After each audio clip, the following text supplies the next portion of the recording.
symbiosis, you'll probably want to do something like that. Symbiosis is a scary word when it comes to AI. It's optional.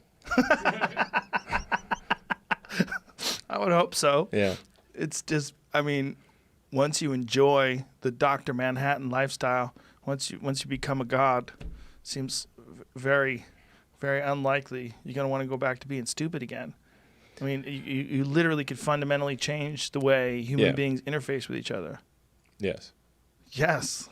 You wouldn't need to talk. I'm so scared of that, but so excited about it at the same time. Is that weird? Yeah, I mean, I think this is one of the paths to, like think like what are like AI is getting better and better. So now let's assume it's sort of like a benign AI scenario.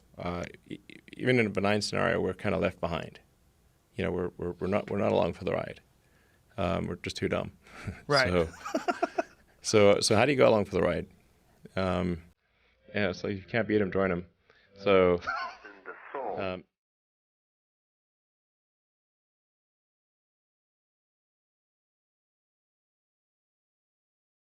Apotheosis is becoming a god. Is basically deification, the deification of the individual, and any belief system that promotes this core doctrine of deification, of the apotheosizing of man, of man's transfiguration into the divine.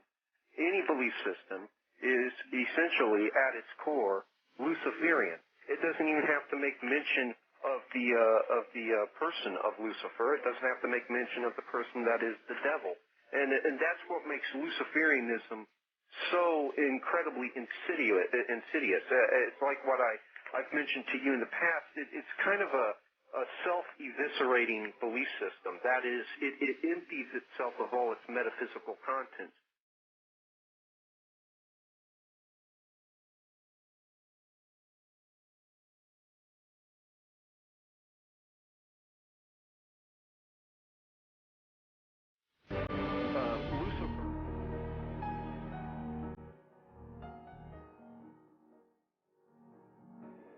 Inside UN headquarters is an ominous meditation room.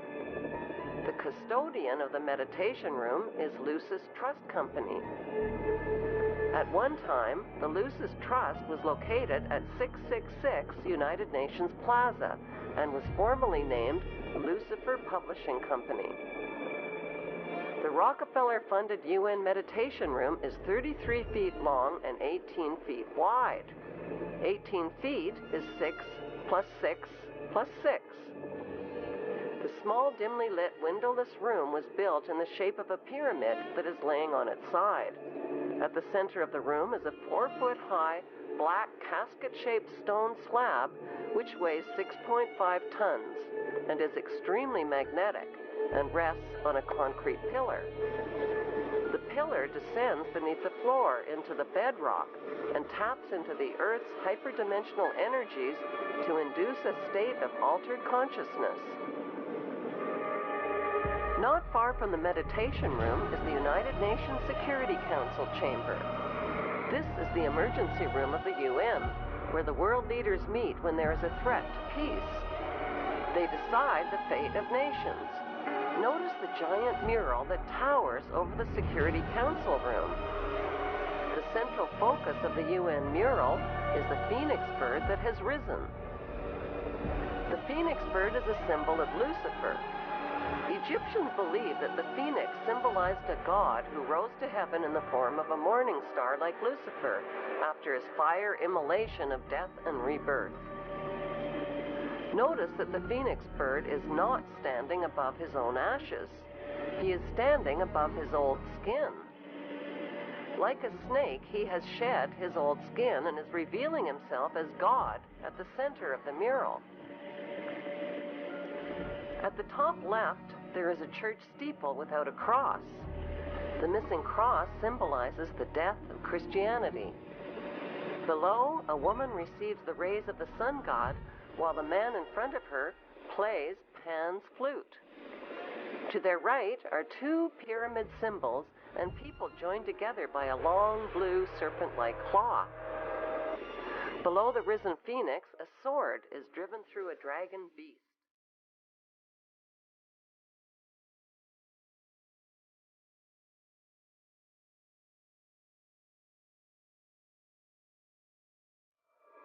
Behind the phoenix, the ghostly figures of the walking dead are stepping into a void. They symbolize depopulation. On the right panel, the pale horse from the book of Revelation is the bringer of death to humanity through weapons, hunger, and disease. The man is releasing him. The chained black man represents slavery, while the top panel of the mural shows a technologically advanced white race who control industry, art, and science.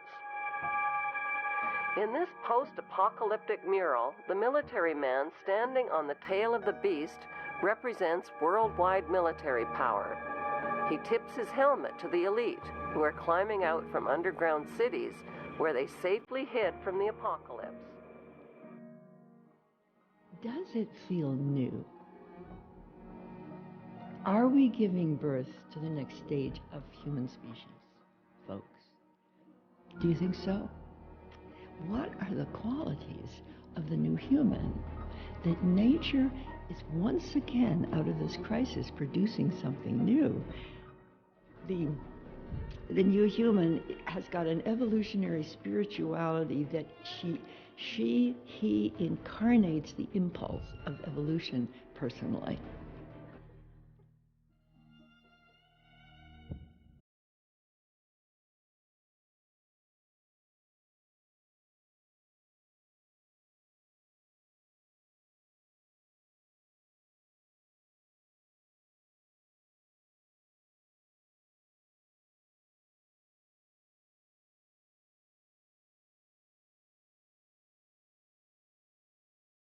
Alice Ann Bailey was a leading disciple of the Russian theosophist Madame Helena Blavatsky, the founder of Theosophy.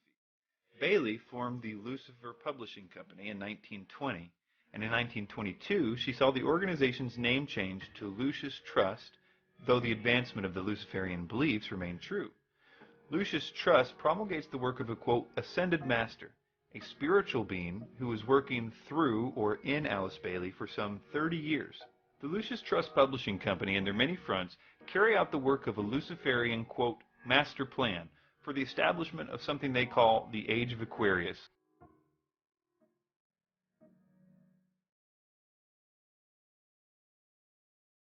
So Yeah. it's just, I mean, once you enjoy the Dr. Manhattan lifestyle, once you become a god, seems very, very unlikely you're going to want to go back to being stupid again. I mean, you literally could fundamentally change the way human beings interface with each other. Yes. Yes. You wouldn't need to talk. I'm so scared of that, but so excited about it at the same time. Is that weird?